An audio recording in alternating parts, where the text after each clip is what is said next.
The rain drummed against the windows of the old Victorian house on Maple Street, creating the same monotonous rhythm that always had a calming effect on me. Estelle used to say that rain was nature crying for someone's grief, but I never shared her sentimentality. Rain is rain, nothing more. Water falls from the sky because that's the way the world works, not because the heavens sympathize with earthly suffering. Estelle had a penchant for poetic explanations of the most mundane things. She could talk for half an hour about how the sunset reminded her of the transience of beauty, or how the first snow symbolized new beginnings.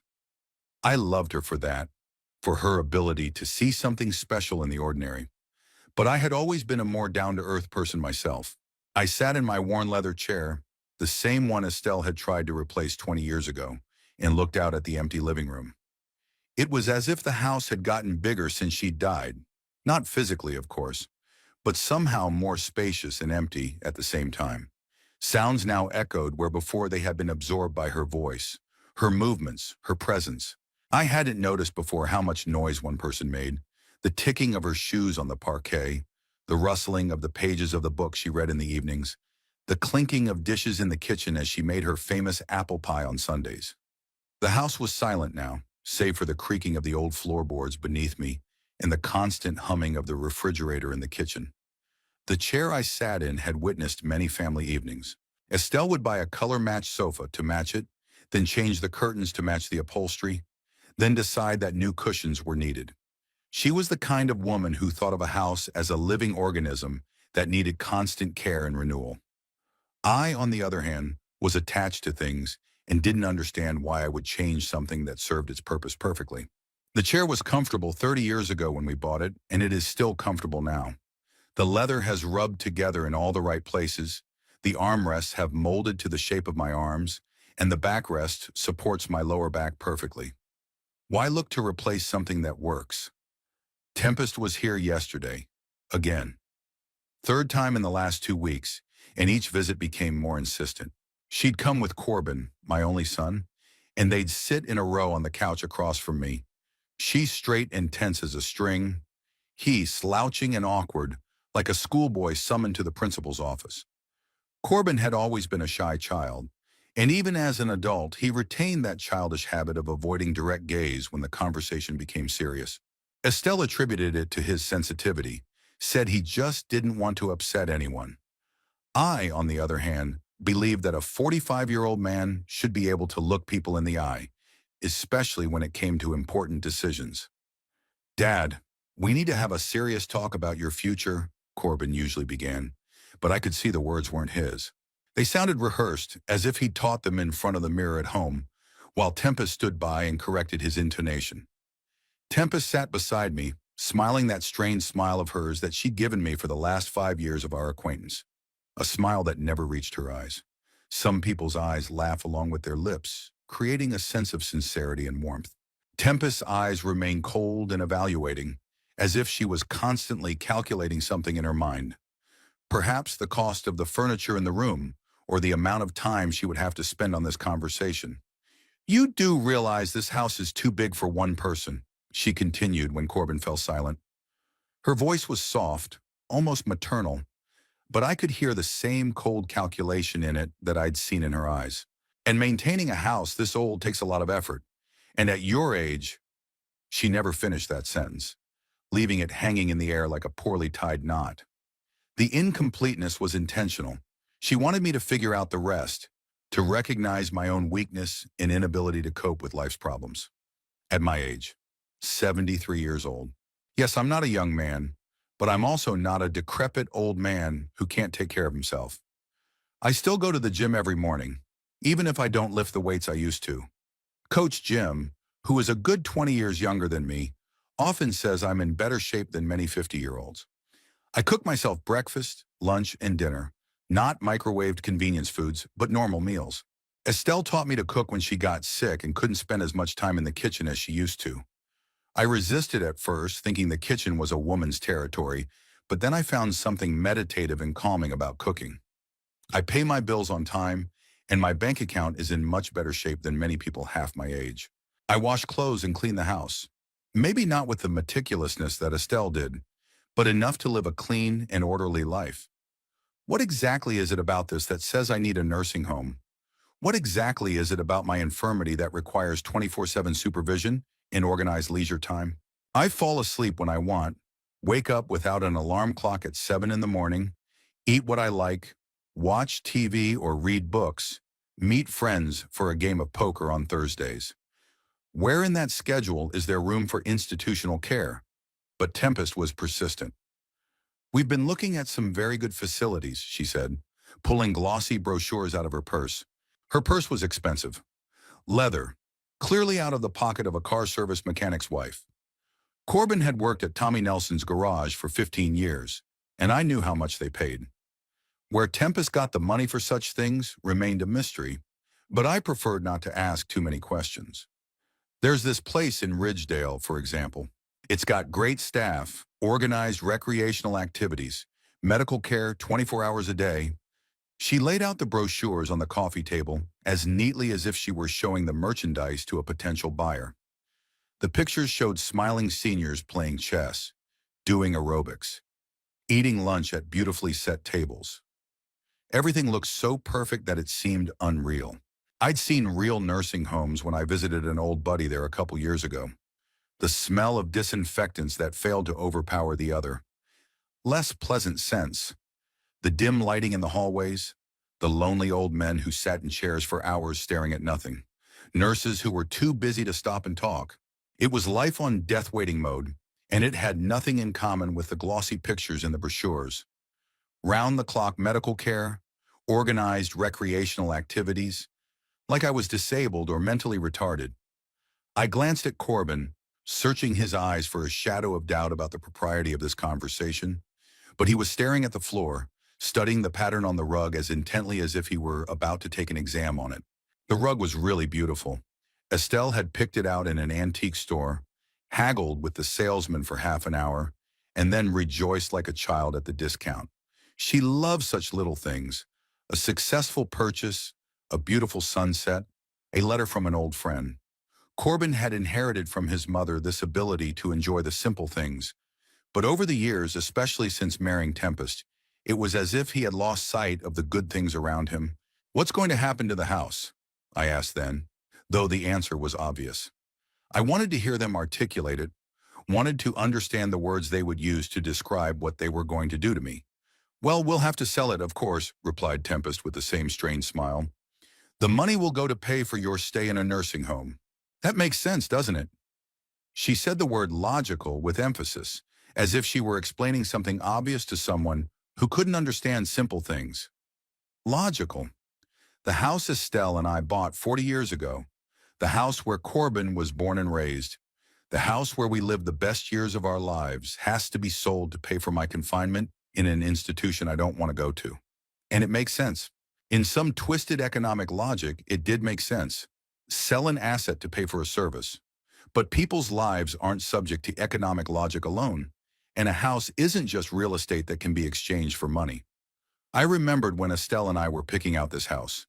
We looked at dozens of options, and every time something was wrong, it was too small, or a bad neighborhood, or the price was beyond our means.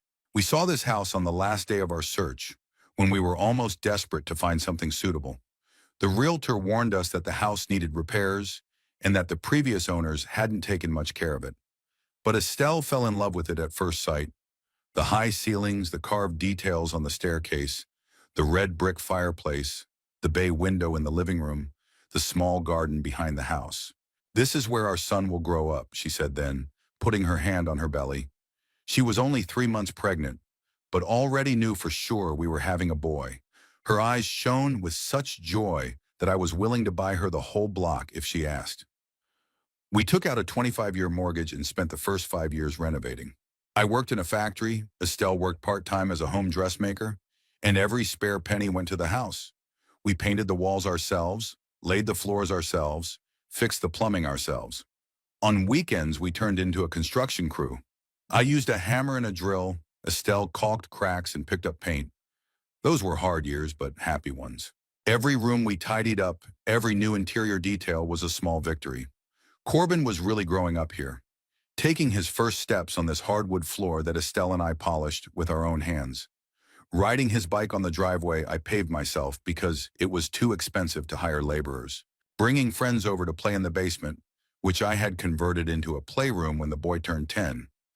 Estelle threw birthday parties for him in the garden behind the house, and the neighborhood kids came in droves because they knew Mrs. Crater would always have enough cake and ice cream for everyone. She loved children and wanted our house to be a place where they would always be welcome. Now, this same Corbin sat in the living room and nodded as his wife explained to me the benefits of living in a nursing home. What happened to the boy who brought me drawings from school and asked me to hang them on the refrigerator? What happened to the teenager who spent hours telling me about his plans for the future?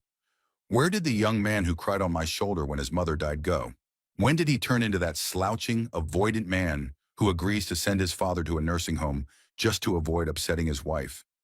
A lot had changed since Estelle's death, but I didn't notice it right away. At first, the grief was overwhelming, and I didn't know what was going on around me. Corbin came often, helping with the funeral, with the paperwork, with the 1,000 little things you have to do when a loved one dies. Tempest was around then, too, even cooking dinner sometimes, bringing groceries from the store. I thought that grief brought us closer together, that the family grew stronger in the face of loss. Estelle had always said that the death of a parent either destroyed a family or made it stronger. It seemed to me that we chose the second path. But gradually the visits became less frequent, and when they did come, the conversation increasingly centered on my health, the difficulty of maintaining a large house, and the logic of simplifying life. Tempest began making remarks about how the house needed repairs, that heating was too expensive, that property taxes were going up every year. She was right about everything. The house did need to be painted on the outside, the heating system needed upgrading, and the taxes were going up every year. But these were solvable problems, not a reason to make a drastic lifestyle change. "You don't want to be a burden to Corbin," she'd say. And there was such concern in her voice that to an outsider, it might have sounded like she was genuinely worried about my well-being. But I'd known Tempest long enough to hear in her words what she didn't say out loud. "You're already a burden, and we want to get rid of you." A burden, a beautiful word for what used to be called family obligations. When I was young, caring for elderly parents was considered natural and honorable. Now it's become a burden to be rid of as soon as possible. The first time Tempest talked about children was 3 years after the wedding. Before that, the subject had never come up, either because they were putting it off or because I just didn't give it much thought. Estelle sometimes hinted that it would be nice to be a grandmother, but she was careful not to put pressure on the young people. She remembered how her own mother had pestered us about grandchildren in the early years of our marriage, and she didn't want to repeat those mistakes. That conversation took place on Thanksgiving Day, at the table that Estelle set from morning until night. She always made a big deal of it, not because she liked to show off, but because she truly believed in the importance of family traditions. The table was bursting with food: turkey roasted with herbs, mashed potatoes with butter, homemade cranberry sauce, pumpkin pie, and a dozen other dishes. Corbin and Tempest came in around 3 in the afternoon when the main cooking was done, but Estelle was still bustling around in the kitchen, heating up one thing or another. We sat in the dining room, which was only used for special occasions. Estelle pulled out the ceremonial set, the same one we'd gotten as a wedding present and which had been gathering dust in the cupboard for the better part of a year. The candles burned in silver candlesticks, bought in the early years of our marriage, when we could still afford such excesses. We talked about nothing: the weather, work, weekend plans. Corbin was relaxed, even joking, which didn't happen very often in his wife's presence. Then Tempest looked at the family photos that Estelle had hung on the dining room walls and said, "Do you know, I've been thinking Corbin and I should have a family of our own by now." She said it lightly, as if she were announcing plans to buy a new car or go on vacation. Estelle instantly perked up. Her face just glowed with joy, and she started talking about how wonderful it was to have grandchildren, how she was willing to help with the baby, how she had Corbin's toys saved in the attic. I could see that she was already imagining baby voices in the house, little feet stomping up the stairs, toys scattered around the living room. Her maternal instinct had awakened in her with renewed vigor. Now she had a chance to be a grandmother, to pass on her love and care to someone else. Corbin looked happy too. He'd always loved children. He'd worked part-time as a counselor at a summer camp when he was young, and the kids had gravitated toward him. He had the patience and gentleness of character that make a man a good father. I envisioned him teaching his son or daughter how to ride a bike, reading bedtime stories, fiddling in the garden with a child, showing them how to plant seeds. But months passed, then a year, then another, and still no children. At first, no one paid any attention to it. Young couples don't always get it right away. It's normal. Estelle sometimes asked Corbin if they needed any help. Maybe they should see a doctor. But he said that they were in no hurry, that everything would happen in due time. And then the hints began. Cautious at first, almost imperceptible. Tempest began to ask about my family history, about the health of my relatives, about whether there were problems with childbearing in our family. I didn't pay much attention to it.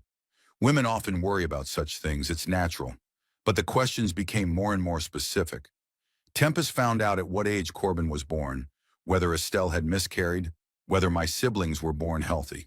She dug into our family tree with the tenacity of a genealogist compiling a family tree, only she wasn't interested in our ancestors' accomplishments, but in their medical problems. Estelle answered eagerly at first, thinking she was helping the expectant mother prepare for pregnancy. She told me about her own pregnancy, about how long she and my mother could not understand each other, about the labor which lasted 14 hours. She shared her advice about which doctors to choose, what vitamins to take, how to eat right. Her voice was full of maternal wisdom, a desire to pass on her experience to the next generation. But gradually, Tempest's questions took on a different tone. She began to mention articles she had read in women's magazines about the influence of heredity on fertility. She spoke of friends who had trouble conceiving because of bad genes in their husband's family. She said it casually, as if in passing, but I felt that every word was calibrated and directed in a certain direction. The first open conflict occurred on Christmas Day, when Corbin turned 32. We were sitting in the same dining room, at the same table, but the atmosphere was very different. Tempest looked tense. Corbin was gloomier than usual, and Estelle was fussing more than necessary, trying to lighten the mood. Over dessert, Tempest suddenly said, "You know, Corbin and I have been trying for 2 years to have a baby. The doctors say there's nothing wrong with me. But on the male side—" She didn't finish the sentence, but the meaning was clear. Estelle turned pale. Corbin was staring at his plate, his ears red, a sure sign that he was embarrassed or angry. I felt the irritation building in my chest, not so much because of the information itself, but because of the way it was presented. Why bring such intimate details to a family dinner? Why embarrass Corbin in front of his parents? "What exactly do the doctors say?" I asked, trying to keep my tone calm. Tempest shrugged her shoulders as if it was something insignificant. "Low sperm motility, probably hereditary." The doctor asked if there were similar problems in Corbin's family. Corbin raised his head and looked at me with an expression like he was apologizing for letting his family down. In his eyes, I saw shame, pain, and something else. The fear that his wife might leave him because of this problem. I wanted to hug my son, to tell him that medical problems don't make a person worse, that we would find a way to fix them. But Tempest kept talking, and her words lay between us like a wall. "Sure, modern medicine can do a lot of things, but it's expensive and not always effective. And if the problem is truly hereditary—" She didn't finish again, leaving us to figure out the implications for ourselves. Estelle tried to object, began to talk about how our family had never had such problems, that I myself had been born without complications, that my brothers had had children. But Tempest listened politely, with the expression of a man who knows more than he is saying. After that dinner, family relations changed. Corbin came less often, and when he did, he looked depressed. Estelle worried, thinking she was somehow to blame for her son's problems. She bought books on infertility, wrote out addresses of clinics, gathered information on new methods of treatment. She wanted to help, but she didn't know how. Tempest was becoming more and more adamant in her statements. She was no longer hinting. She was saying that Corbin's problems were hereditary. She cited examples from people she knew where bad genes had been passed down from generation to generation. She mentioned studies that supposedly proved a link between the father's age at conception and the health of the offspring. I was 38 when Corbin was born, not too late by modern standards, but Tempest had a point. Gradually, she created a whole theory that the Crater family was genetically inferior. She spoke of it not with anger, but with regret, as if she were stating a sad fact. It was even worse than open hostility. One could defend oneself against aggression, but arguments were harder to find against such pseudoscientific analysis. Corbin took the blame. He stopped joking, became even more withdrawn, began to avoid talking about the future. When Estelle tried to talk to him about treatment, he brushed it off, saying that doctors couldn't guarantee anything, that he didn't want to spend money on useless procedures. In fact, I think he was afraid to find out the truth, afraid that Tempest would be right, that he was really the problem. Estelle tried to protect her son and our family. She brought in medical articles that refuted Tempest's theories, stories of couples who were able to have children after years of trying. But all her efforts crashed against the cold logic of her sister-in-law, who found a counter-argument to every argument. "Of course there are exceptions," Tempest said with a condescending smile. "But why take the risk? Why torture a child when there's a chance he'll inherit his father's problems?" It was a low tactic to use concern for a future child as a weapon against her husband. Corbin could not object to his wife's desire for a healthy baby boy. He could not say that he was willing to turn his problems over to the children. So he remained silent, and Tempest interpreted his silence as agreement with her position. Estelle suffered as she saw the happiness of her only son being destroyed. She blamed herself for not being able to protect him from his wife's reproaches, for not being able to find the right words. At night I could hear her crying into her pillow, thinking I was asleep. During the day she tried to be cheerful, but I could see how hard it was for her to pretend. Gradually, Tempest widened her accusations. Now she spoke not only of fertility problems, but also of other hereditary diseases in our family. Mentioned my father's high blood pressure, my aunt's diabetes, my brother's early baldness. Created a picture of a family burdened with genetic problems that would inevitably be passed on to the next generation. Family dinners turned into medical conciliums, with Tempest acting as an expert geneticist. She came with printouts from the internet, extracts from medical journals, tables of heredity of various diseases. Estelle tried to resist, but she didn't have the medical training to argue with her sister-in-law's pseudo-scientific conclusions. Corbin became increasingly withdrawn. He stopped participating in family conversations, gave one-word answers, went out to smoke on the terrace when the discussion became too heated. I could see that my son was suffering, but I didn't know how to help him. It is difficult for men to talk about such things, especially when it comes to issues that affect their manhood. The subject of children became taboo in our house. Estelle no longer mentioned grandchildren, bought children's toys, or talked about the neighbor's babies. It was as if she realized that every reminder of children hurt Corbin and decided to sacrifice her grandmotherly dreams for her son's peace of mind. But silence didn't solve the problem. It only drove it deeper, made it more painful. Corbin began to avoid family gatherings, finding excuses not to come to dinners.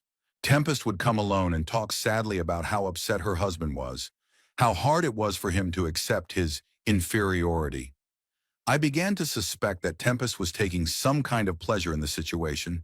She became the center of attention, the expert on family problems, the woman who bravely bears the burden of marriage to a genetically inferior man. There was a note of theatricality in her accounts of doctor visits, of failed attempts to conceive, of disappointments and hopes, as if she were playing the part of the suffering heroine.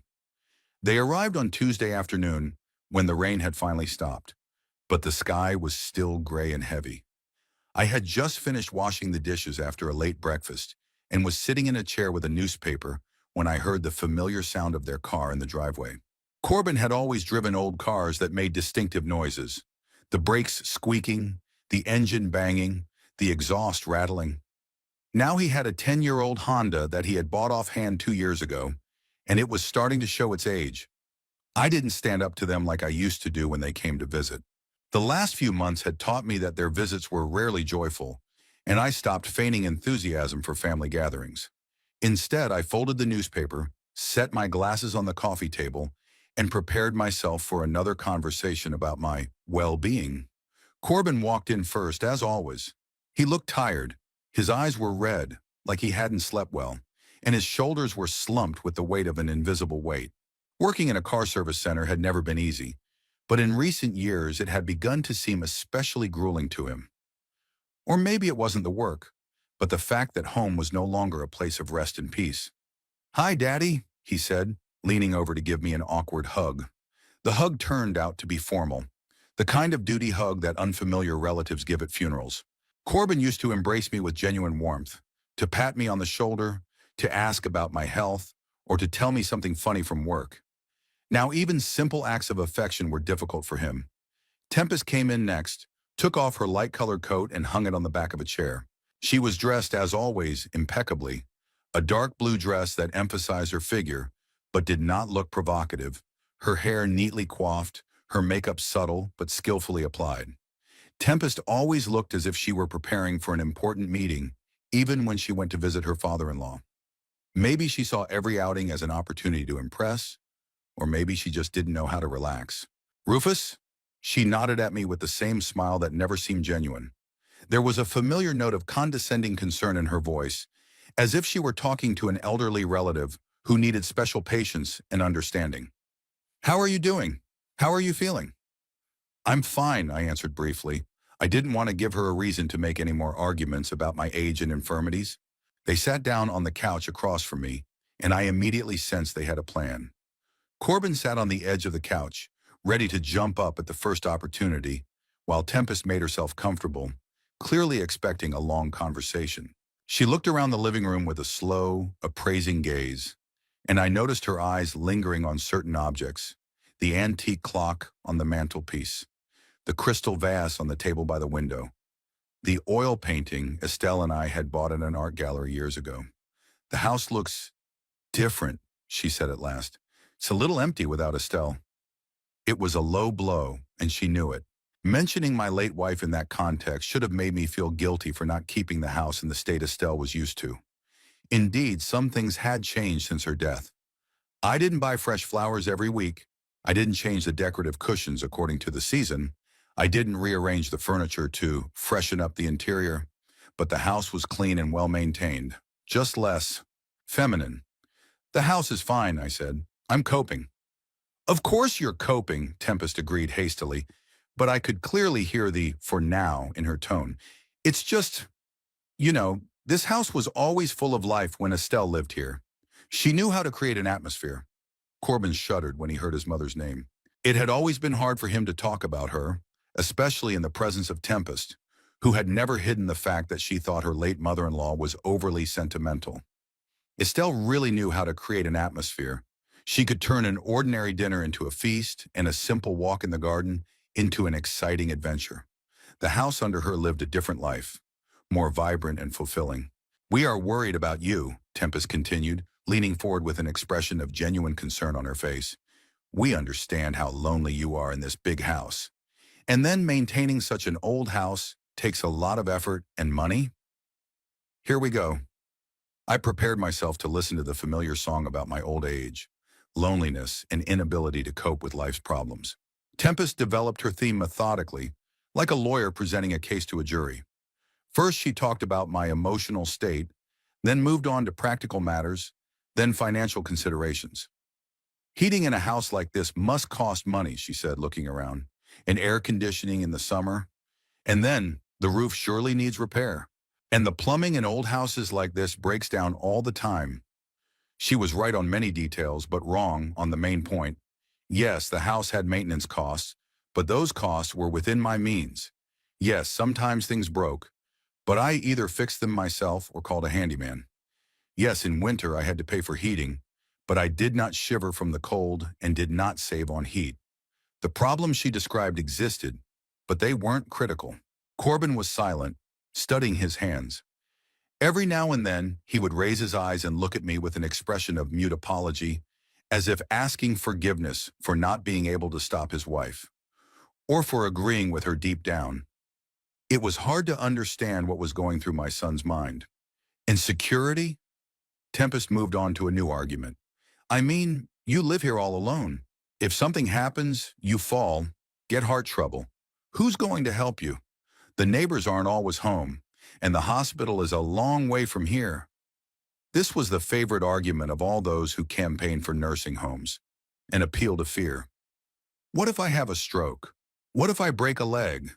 What if there's a fire? Life is full of risks, But that doesn't mean you should give up on it. Young people get into accidents too. They get sick too. They fall victim to accidents too. But for some reason, no one suggests they move into special facilities for safety. A nursing home has 24-hour medical staff, Tempest continued. If something happens, help is immediate. And here, she didn't finish the sentence, leaving me to visualize for myself the picture of me dying alone when I would only be found a few days later. It was a beautiful way of persuasion to frighten a man with his own mortality. As Tempest spoke, she continued to study the room. Her gaze slid over the furniture, over the bookshelves, over the family photographs on the table by the window. She looked at everything as carefully as if she were appraising property for auction. She stopped at the expensive things antique clocks, silver candlesticks, first editions of books on the shelves. She spent the most time studying Estelle's portrait above the fireplace. She stood directly in front of it, examining the details, tilting her head to one side or the other as if trying to understand the artist's technique. The portrait was indeed masterfully executed. The artist managed to convey not only the external resemblance, but also the character of Estelle, her softness, and at the same time inner strength. A beautiful portrait, Tempest said at last. Estelle has turned out very alive. The artist is talented. Yes, I agreed. We've been looking for the right artist for a long time. And the frame must be expensive? She asked with ostentatious indifference. Carved frames like that are in vogue now. Antique stores are asking good money for them. The question sounded strange. Who in his right mind would be interested in the cost of a frame for a family portrait? But Tempest had a knack of framing the most inappropriate questions as if they were perfectly natural. I don't know, I answered. Bought it a long time ago. Can't remember the price. She nodded and continued looking at the portrait. Something about her demeanor was alarming, but I couldn't figure out what it was. Too much attention? Too many questions about the value of things? Or just a general feeling that she saw my house not as a family heirloom, but as a commodity for sale? Corbin, meanwhile, got up from the couch and strolled across the room. He stopped at a bookshelf, pulled out one of the volumes, flipped through the pages without reading. It was his childhood habit. When he was nervous, he needed something to occupy his hands. In school, he chewed on pencils. As a teenager, he'd rubbed the edges of his clothes. Now he was thumbing through books or tapping his fingers on the table. How about some coffee? I suggested, more to break the lingering pause than out of a desire to treat my guests. I'd love to, replied Tempest. Let me help you in the kitchen. This was unusual. Usually she preferred to stay in the living room while I made drinks, explaining that she didn't want to be in the way. Now she followed me into the kitchen, continuing her tour of the house. The kitchen, like the living room, had changed since Estelle's death. Not dramatically, but noticeably. Gone were the little things that made it cozy. The vases of fruit, the pots of herbs on the windowsill, the magnets on the refrigerator that Estelle bought on our trips. I cooked here, washed dishes, ate breakfast at the little table by the window. But I didn't live here, just used the space for its intended purpose. Tempest paid attention to every detail. Opened several cabinets, ostensibly to help find coffee, peered into the refrigerator, commenting on the paucity of its contents, asked if I cooked often, if I had a hard time with the stove, if I'd thought about buying a microwave to heat up ready-to-eat meals. See, she said when we returned to the living room with the tray, even simple things like making coffee get harder when you live alone, and it's only going to get harder as you get older. More age. Again, the allusion to my inability to handle basic tasks. I made the coffee quickly and smoothly, but Tempest managed to present it as proof of my weakness. We drank the coffee in relative silence. Corbin was still avoiding participating in the conversation. Tempest was mulling over new arguments, and I just wanted this visit to be over as soon as possible. By the way, she said finally, setting the empty cup on the table, I called that nursing home in Ridgedale we were talking about. There's a vacancy there, but you can't wait long. There's a long waiting list. That's it. Time pressure. A classic salesperson technique is to create the feeling that supply is limited and you need to make a decision quickly. The location is good overlooking the garden, she continued, and the price is quite reasonable when you consider what's included. Meals, care, entertainment. I'll think about it, I said, though there was nothing to think about. Sure, she agreed hastily. Just don't take too long. Places like this take up fast. Tempest stood up and walked over to Estelle's portrait again. For a long time she stared at it, studying every detail. There was something assessing, cold in her gaze. It was as if she were calculating how much the thing might be worth if she sold it along with the house. Estelle was a beautiful woman, she said at last. Too bad she didn't get to see how your life would change. The phrase sounded ambiguous. One could understand it as regret that Estelle wouldn't get to see my happiness in the nursing home, or I could hear it as a threat that it was a good thing my late wife wouldn't see her husband forced to leave home. I said nothing. It was useless to argue with Tempest. She always found a way to twist any word in her favor. Soon they were leaving. Corbin said goodbye, as formally as he said hello. Tempest promised to bring new brochures from other nursing homes in case Ridgedale wasn't a good fit. I walked them to the door and watched them get into the car. Tempest was saying something to Corbin, waving her arms, and he was nodding, looking at the steering wheel. She was probably explaining to him how I should have been more persistent in convincing my father, how important it was not to give me time to think. When the car disappeared around the corner, I closed the door and leaned my back against it. The house was quiet and peaceful again, but I didn't feel peace. Tempest's visit had left an unpleasant residue, a feeling that I was being evaluated as a commodity to be sold off as quickly as possible. I returned to the living room and looked at the portrait of Estelle. Her soft eyes were staring at me from the canvas, and I thought I saw a warning in them. But a warning about what? Wednesday was sunny, the first clear day I'd had in a week. I woke up with the intention of going downtown. I had to go to the bank for my annual interest recalculation, then to the doctor's office for the routine checkup I'd been putting off for a month, and lastly to get some groceries at that big supermarket that had better prices than the store closest to home. I usually planned such trips in advance, made a list of things to do, laid out the best route. In my youth, I could easily spend the whole day in the city, moving from one place to another, but now I preferred to organize everything so that I could manage in 3 or 4 hours and return home before evening. It wasn't that I couldn't stand long journeys, it was just that I was used to a measured rhythm of life and didn't like to break it unnecessarily. After breakfast of oatmeal with raisins, the breakfast Estelle considered the healthiest for men my age. I got dressed, grabbed my car keys, and was on my way out when the phone rang. "Rufus, it's Tempest," I heard a familiar voice say. "Am I interrupting?" "No," I answered, though the call was indeed interrupting. Any more and I'd be out of the house, and I preferred to leave my cell phone at home when I drove on business. I didn't like talking while driving and found the phone more distracting than helpful. "Listen, I've been thinking," Tempest continued in the tone of someone who had just come up with a brilliant idea. "What if I came over tonight and helped you with the cleaning? The house is big. It's hard for you to keep it in order by yourself, and I'm free just the same." The offer came out of the blue. Tempest had never volunteered to help with housework before, except for the few weeks after Estelle's death, when she had posed as a caring daughter-in-law. It had seemed natural then, a woman helping her widowed father-in-law cope with grief and household problems. Now the offer seemed odd, especially given her rant yesterday about it being time for me to move into a nursing home. "Thanks, but no thanks," I said. "I'm doing fine." "Oh, come on," Tempest didn't back down. "I'm not having a hard time at all. I've got the day off today. Corbin's at work. Nothing to do at home. I'd rather help you than sit around and be bored." Tempest's day off. I knew she worked at some insurance company's office, but I had no idea exactly what she did. Corbin had mentioned once that she had a responsible position, good pay, flexible hours. Perhaps it was because of this job that she could afford expensive purses and frequent trips to the hair salon. "Really, you don't have to," I repeated. "The house is in normal condition." "Of course it's normal," she agreed, but I could hear the familiar "but" in her voice. "It's just that a woman's eye sometimes notices things a man misses. You know how Estelle liked everything to shine. She'd want the house to look perfect." Estelle again. Again the attempt to make me feel guilty for not living up to my late wife's standards. Tempest skillfully used the memory of Estelle as leverage, knowing I wouldn't argue with words about what my wife would have wanted. "Okay," I finally said, more to end the conversation than from a desire to accept help. "But I'm going away on business today. I won't be back until tonight." "All the better," Tempest rejoiced.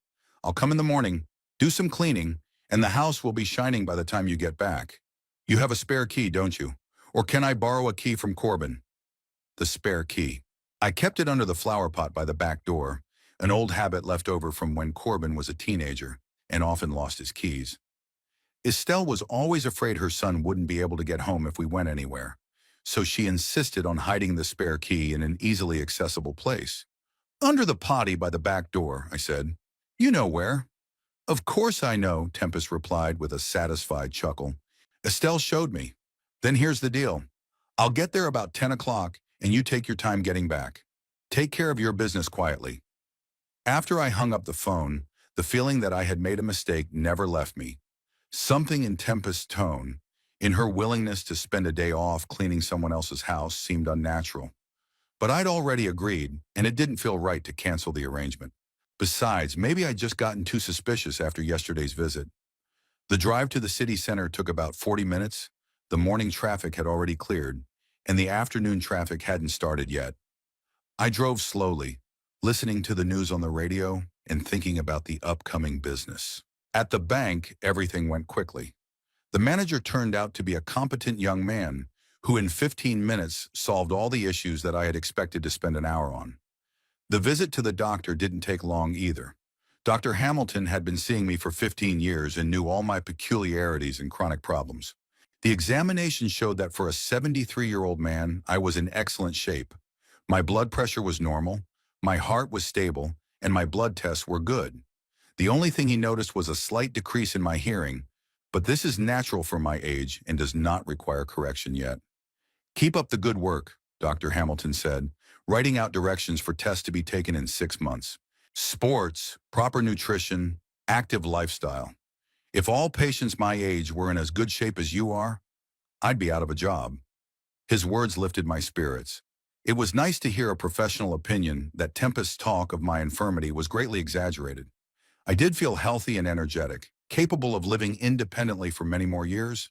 At the supermarket, I spent more time than I had planned. Not because I was indecisive about grocery shopping, but because I met Frank Miller, an old buddy we hadn't seen in months. Frank was widowed last year, and we exchanged experiences of living independently. It turned out that he, too, faces pressure from children who think it's dangerous for an elderly person to live alone. My daughter sends me brochures from nursing homes every week, Frank told me as we stood at the meat counter. Says it's for my own good.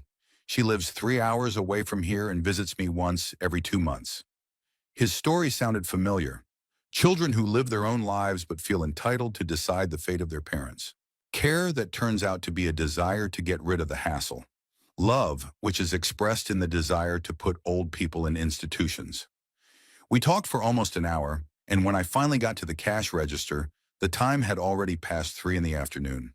The return trip took the same amount of time as the morning drive, so I arrived at the house about 5:30 in the evening. Already from a distance, I noticed that there were lights on in several rooms. Tempest must have really taken cleaning seriously. There was no sign of her car, but she could have parked on the other side of the house or gone shopping for the house. I went up on the porch, pulled out my keys, and unlocked the front door. The hallway smelled like floor cleaner. The odor was intense, as if Tempest had used much more detergent than was needed. "Tempest?" I called out, setting the grocery bags on the floor. There was no response. Perhaps she was upstairs or couldn't hear because of the vacuum cleaner running. I made my way to the kitchen to spread out my purchases and noticed that things looked unusual there too. Not that it was dirty or untidy. On the contrary, too clean. The cupboards were open and closed again, but not quite the way I'd left them. Dishes in the drying rack stood differently. Little things that only someone who uses the kitchen every day and is used to a certain order could notice. I went up to the living room and saw that something had changed here too. The books on the shelves were shifted, as if someone had been going through them. The cushions on the couch weren't where I'd left them that morning. The coffee table was turned slightly, a few centimeters, but I noticed because it usually stood strictly parallel to the couch. "Tempest," I called louder, and this time I heard footsteps upstairs. A moment later, she came down the stairs looking slightly disheveled. Her hair, which must have been neatly styled in the morning, was now disheveled. Drops of sweat glistened on her face, and dust stains were visible on her clothes. "Oh, you're back already," she said with a smile that seemed somewhat strained. "I didn't hear you arrive. I was upstairs doing bedrooms." "Bedrooms?" My bedroom and Corbin's former bedroom, which now served as a guest room. Why did she need to clean there? I kept those rooms clean and tidy, dusting regularly, changing the bedding every week. How'd it go? She asked, coming down to the living room. I hope you got everything done in time. Yes, thank you, I replied, continuing to look around the room. Did you had time to do much? Oh, yes, Tempest perked up. Dusted everywhere, mopped the floors, vacuumed the carpets. Estelle would be pleased. She looked around with the look of someone who was proud of a job well done. True, it was very dusty in some places, especially on the top shelves, in the closets. The closets. So she wasn't just dusting, she was also looking in the cupboards. Was she looking for something, or was she just very thorough in her cleaning? Thanks for your help, I said. You shouldn't have gone to all that trouble. Oh, please, she waved it off. It's no trouble at all for me. Besides, I wanted to do something nice for the family. She was quiet for a moment, then added, You know, while I was cleaning, I was thinking about how hard it must be for you to maintain such a big house by yourself. So many rooms, so much stuff. Estelle had accumulated a lot of stuff over the years. Stuff. That's what Tempest called family heirlooms. Photographs, books, dishes, all the things that made up our family history and made the house a home, not just a building with furniture. Maybe we should take something apart, she continued cautiously. Throw away the unnecessary, give it to charity. It'll be easier to keep things in order that way. We'll see, I replied uncertainly. I didn't feel like discussing the fate of Estelle's things with her. Tempest nodded, gathered her cleaning supplies, bucket, rags, cleaning supplies, and headed for the exit. By the way, she said already at the door, I noticed that Estelle's portrait looks really nice in the living room. Such a centerpiece of the house. The artist is really talented. She was talking about the portrait again. Yesterday she looked at it for a long time too, asking about the frame. What was so special about it? Or was she just trying to be polite, complimenting her late mother-in-law's memory? After Tempest left, I walked slowly through the house, assessing the results of her work. It was very clean indeed. But along with the cleanliness came the feeling that someone else had been going through my things, looking in places not meant for prying eyes. The feeling was especially strong in the bedroom. Everything looked right here, but it felt wrong. The dresser drawers were closed but not quite tight. The closet door stood at a slightly different angle. The books on the bedside table were in the wrong order. I opened the top drawer of the dresser where I kept my papers and saw that the folders were rearranged. Not chaotically, but neatly, but not in the order I'd left them. Someone had obviously been revisiting the contents of the drawer and then diligently restoring it to its original appearance. The closet, too, showed signs of someone else's presence. The boxes on the top shelves stood a little differently, things hanging differently than usual. It was as if someone had been looking for something specific, but hadn't found it. What was Tempest looking for in my house? Money? Jewelry? Documents? Or was she just studying the furnishings, appraising the property before the house was sold? Going down to the living room, I took another close look around the room. Estelle's portrait hung in its place, but there was something wrong with it too. Not the portrait itself, the way it hung.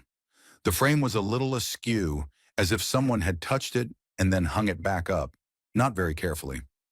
I moved closer and adjusted the frame. As I did so, I noticed that there was less dust behind the portrait than there should be.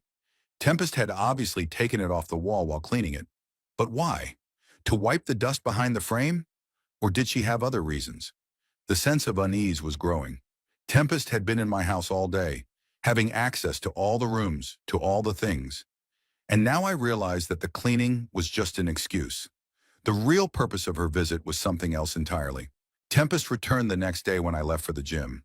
She had no warning of her visit, but she had a key that she had taken the day before and not returned. I only learned of her arrival because neighbor George Taylor mentioned that he had seen an unfamiliar woman entering my house around noon. Tall, dark-haired, he described, watering his roses over the fence. Thought maybe you had company.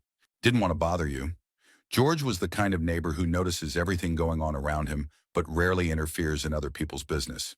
He lived next door for 20 years, knew our whole family, but we only communicated through the fence while gardening.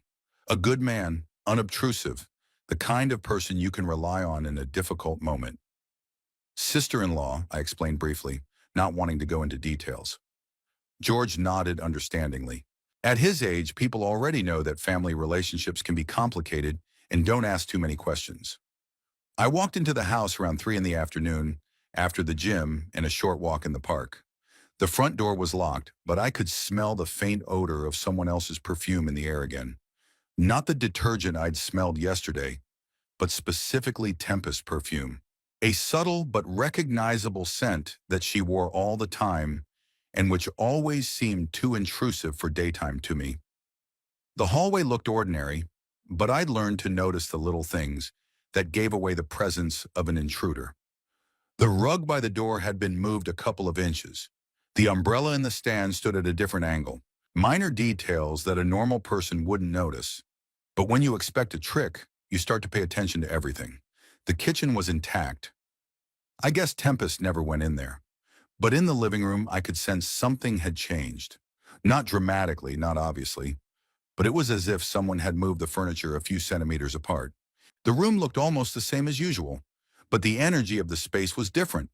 The first thing I noticed was that the chair by the fireplace had been moved closer to the mantelpiece. Normally, I'd set it up so I could read comfortably by the light of the lamp, but now it was at an angle, as if someone was sitting in it, looking at something on the wall above the fireplace. Estelle's portrait hung in its place, but the frame was turned a little to the left. I'd corrected it yesterday, remembering exactly how it should hang. Now it was skewed again, and in the other direction.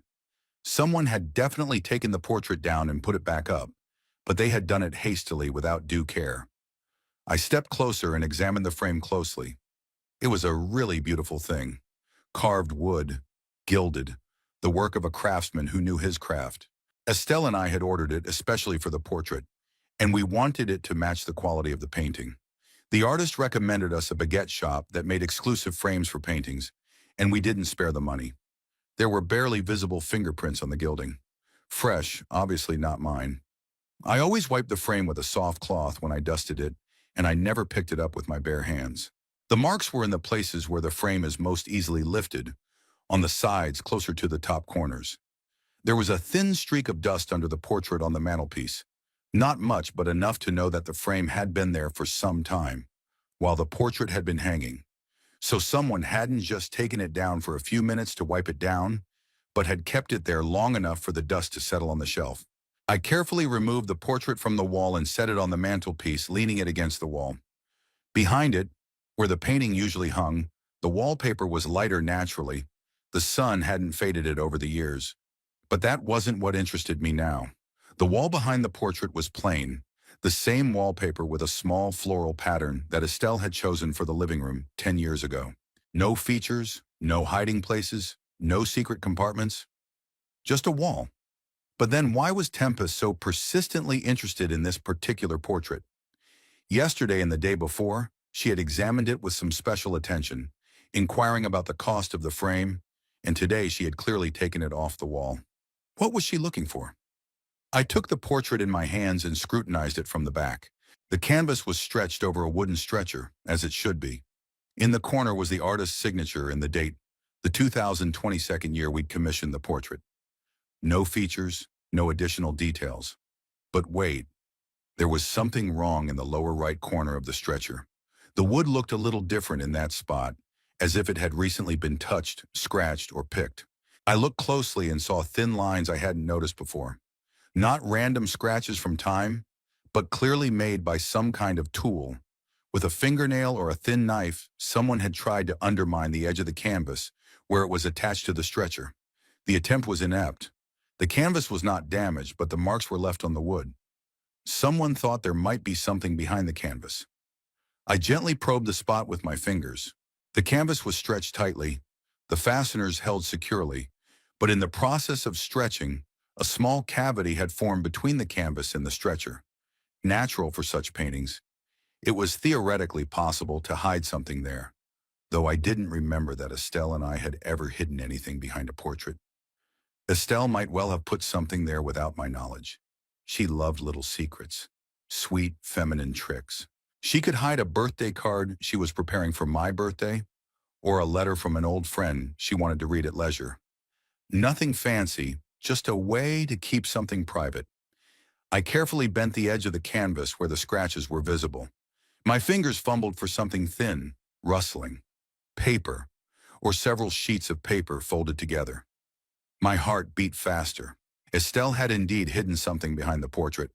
What could it be? Letters, papers, family photos she wanted to keep in a special place? I carefully pulled out the folded sheets. There were 3 or 4 of them, folded in half and stapled together. On the first sheet, I saw the logo of a medical clinic and realized they were medical documents of some sort. Dr. Sinclair's Reproductive Health Clinic, I read aloud. Below it was the patient's name, Tempest Iris Crater. Date of examination, February 15th, 2019. Tempest.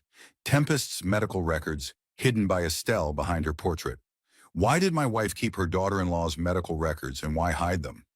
I unfolded the papers and began to read. It was a gynecologist's report after a comprehensive examination. The medical terminology was difficult to understand, but the general meaning became clear as I read. The patient complained of inability to become pregnant during 2 years of active sexual activity. I read the first paragraph. The anamnesis is aggravated by an artificial termination of pregnancy in the year 2011 with complications. Induced termination of pregnancy. Abortion. Tempest had an abortion in 2011, 2 years before she married Corbin. And according to the document, that abortion had caused complications. I read on, trying to make sense of the medical terms. Chronic inflammation of the uterine appendages, pelvic adhesions, fallopian tube obstruction. Words that sounded frightening even for a person without medical education. In the doctor's conclusion, it was written in black and white. Natural pregnancy is impossible due to complete obstruction of the fallopian tubes as a result of inflammatory process that developed after artificial termination of pregnancy in 2011 years. Impossible. Tempest would never be able to get pregnant naturally because of complications from an abortion she'd had when she was young. And she'd known this since 2019, but she'd never told anyone. Beneath the medical report was another document, a handwritten letter on the same clinic's letterhead. The handwriting was feminine, neat. Dear Mrs. Crater, the letter began, this is Susan Porter, a nurse at Dr. Sinclair's clinic. We met a year ago at my sister Mary Wood's birthday party. You may remember, I have been working with Dr. Sinclair for 15 years and know all the patients at the clinic well.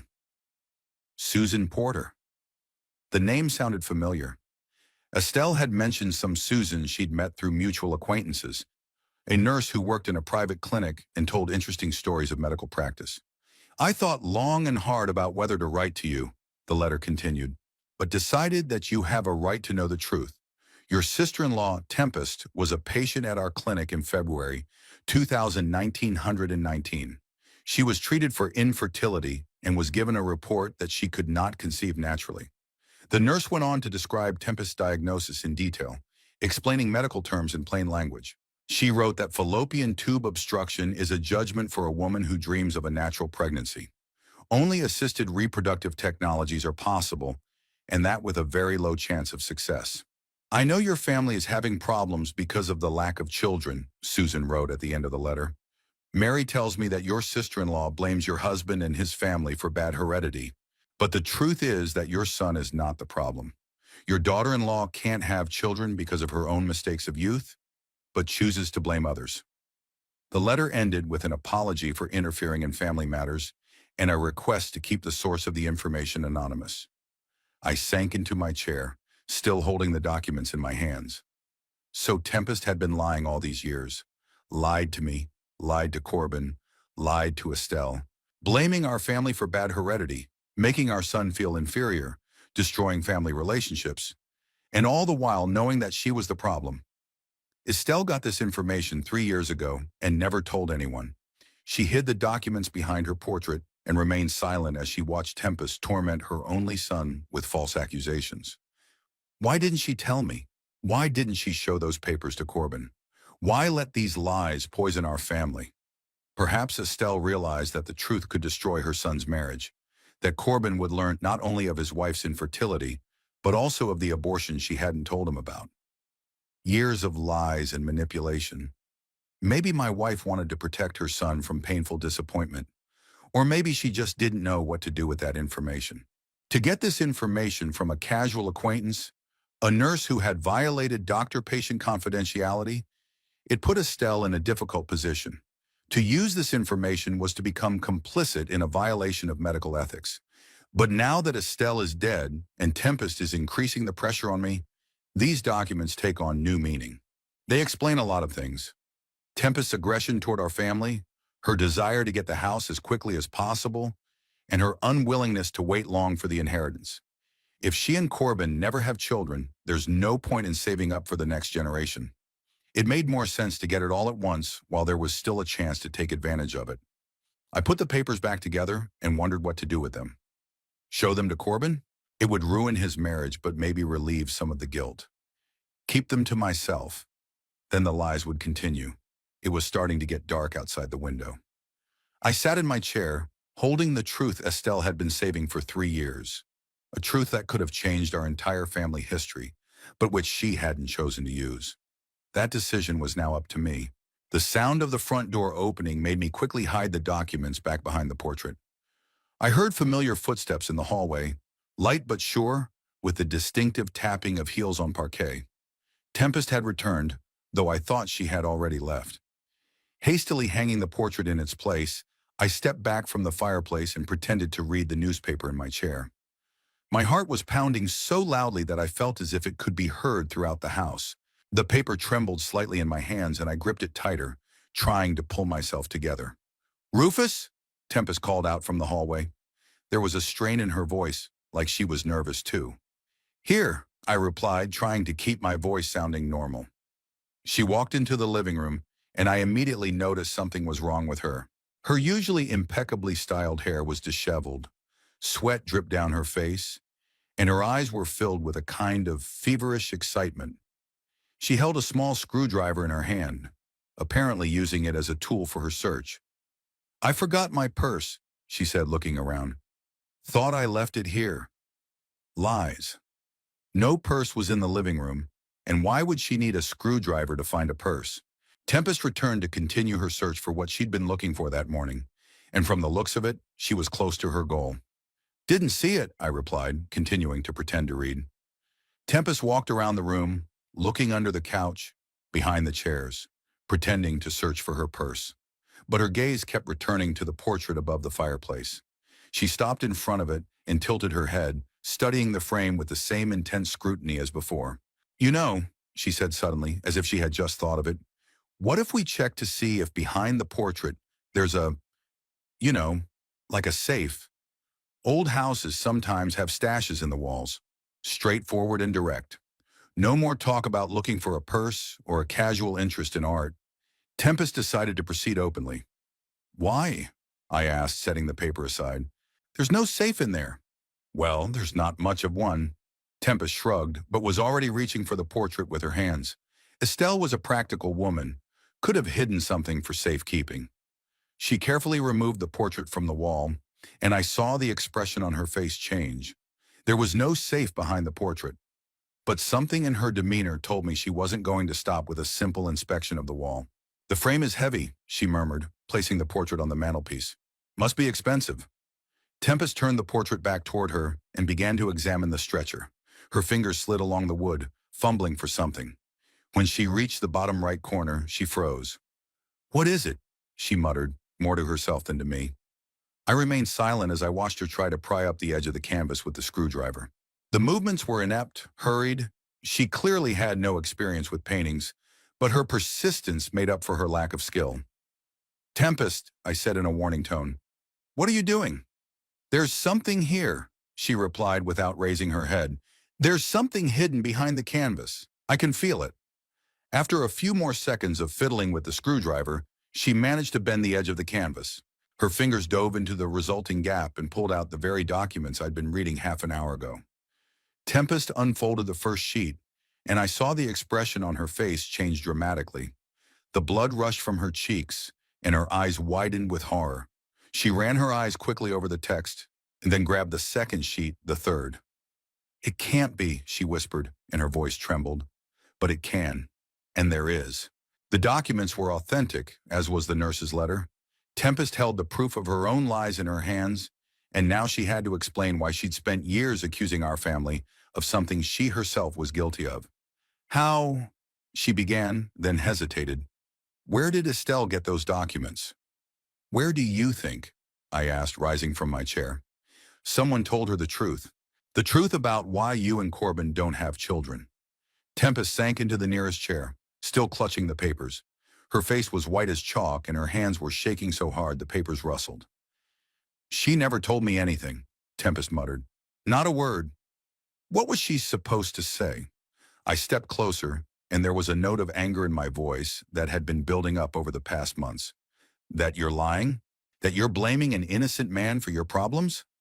That you make my son feel inferior because of your mistakes? Tempest raised her head and the usual aggression flashed in her eyes. But it was quickly extinguished, replaced by confusion.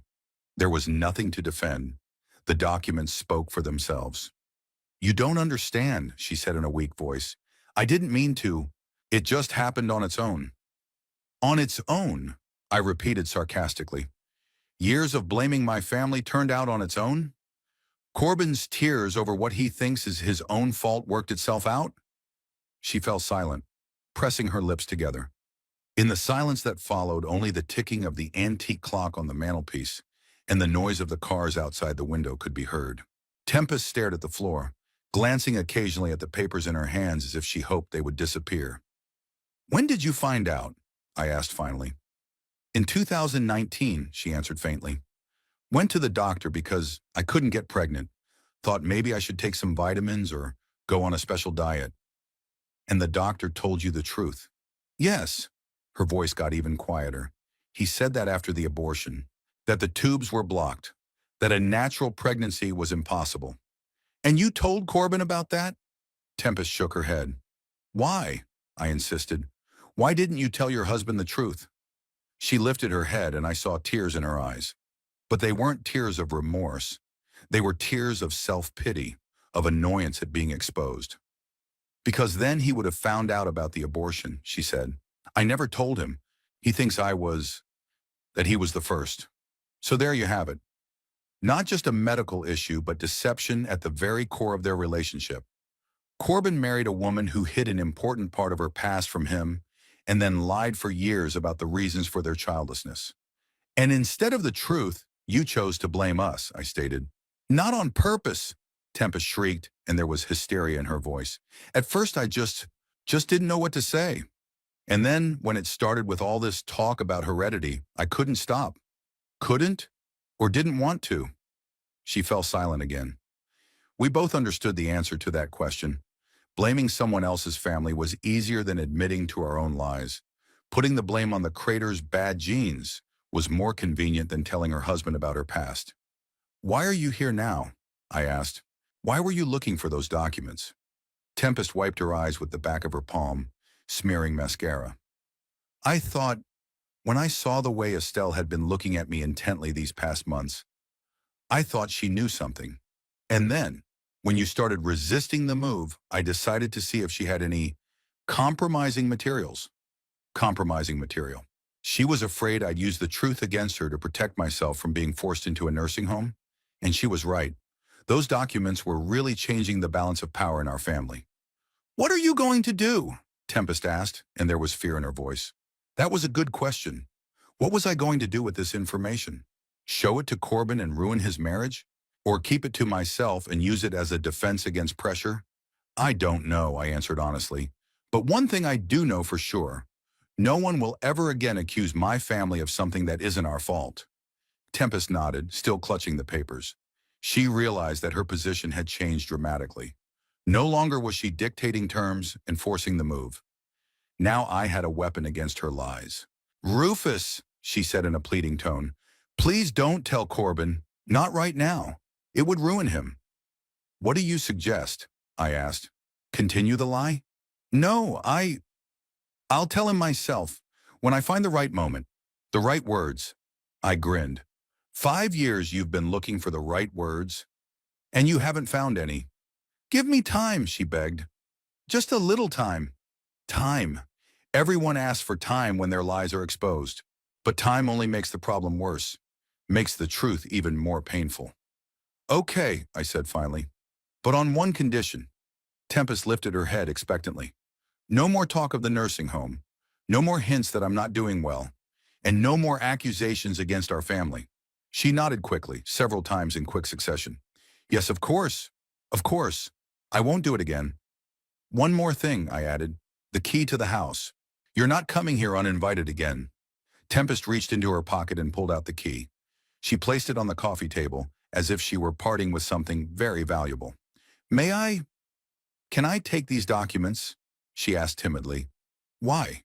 To destroy them, so no one else will find them. I shook my head. The documents stay in my possession, as a reminder that the truth has a way of surfacing. Tempest rose from her chair on unsteady legs. She looked as if she'd aged several years in the last half hour. The confidence and aggressiveness that had been her usual state had evaporated, leaving a confused woman who feared exposure. I'll go, she said quietly. Go, I agreed. She reached the door, then turned around. Rufus, what if Corbin asks why we're not talking about moving anymore? You'll say you changed your mind, I replied.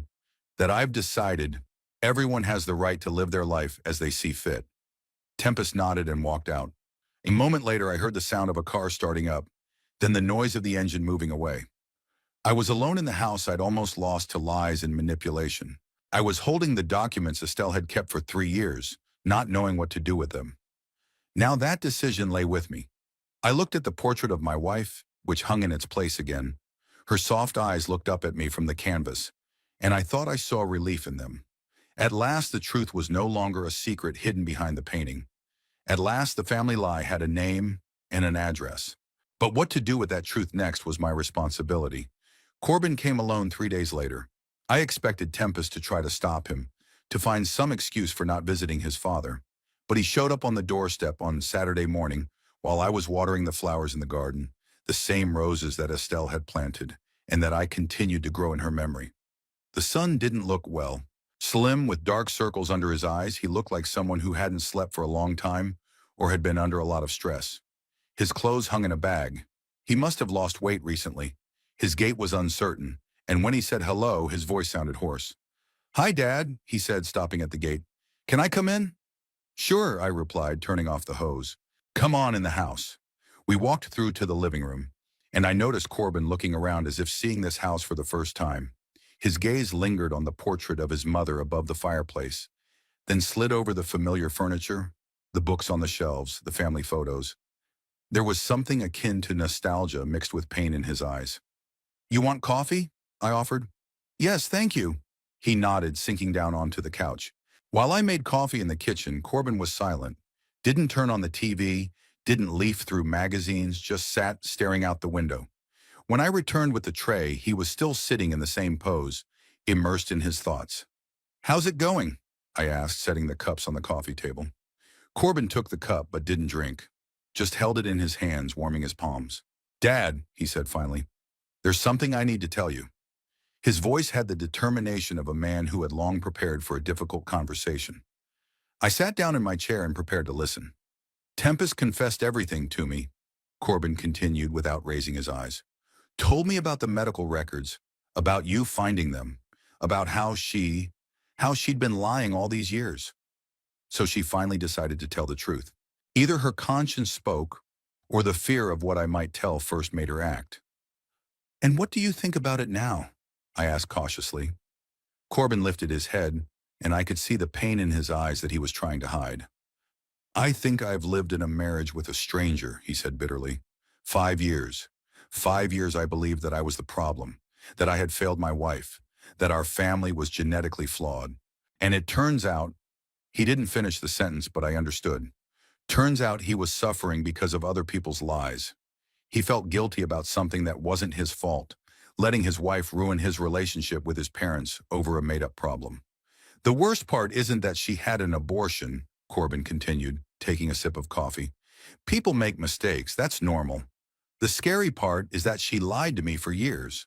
And not just lying, turning everything upside down, blaming us for what she herself had done. I was silent, realizing that my son needed to talk. He needed to say out loud what had accumulated over the years of unfair accusations.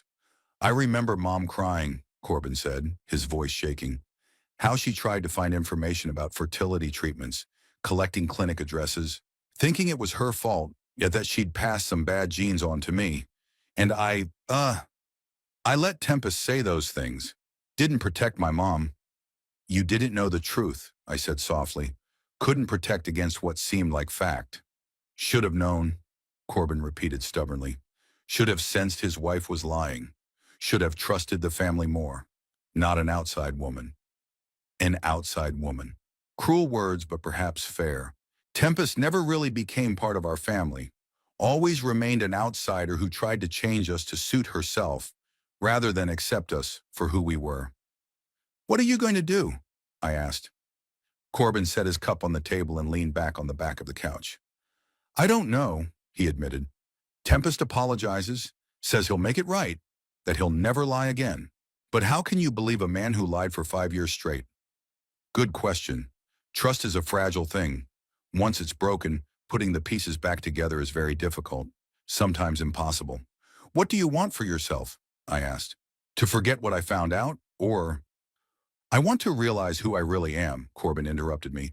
All my conscious life I've lived with the feeling that I'm inferior, that my genes were bad, that I couldn't give my wife what she deserved. Now it turns out that was a lie, and I need time to rediscover myself.